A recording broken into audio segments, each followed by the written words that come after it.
Time check 9:10 ng umaga. Katatapos natin pakainin ng ating manok. Ito, tayo nagbibideo ng kalamansi. Ayan, malalaki na po ang kanyang bunga.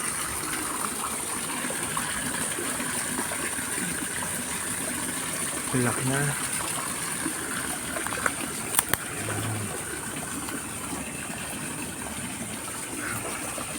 Malalaki na po, malalaki na.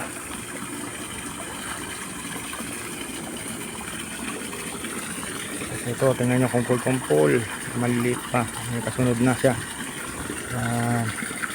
Ilang araw lang, pwede na itong simulang anihin. Yan na po eh.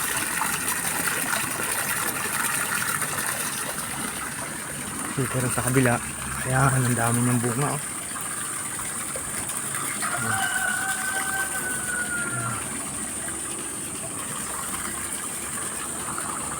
Ang bunga ng kalamansi. Nakakatuwa.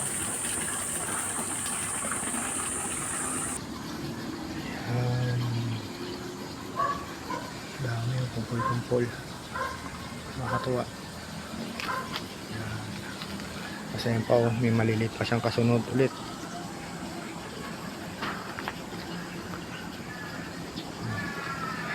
Ayan po ang kalaban natin. Awak.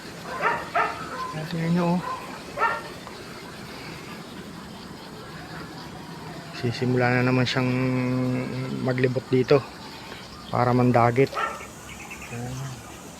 Nakatuwa ating mga kalamansi.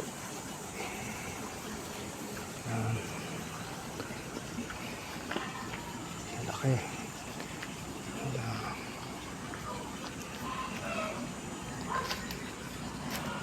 Ayan, nainugan na siya.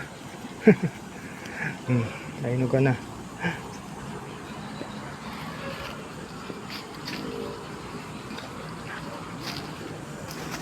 Kumpul-kumpul. Nakakatuwa. Tapos yung gabi natin na itinanim. Ayan o. Nag-anak na rin. Ito naman nadali ng manok. Pero susurvive yan.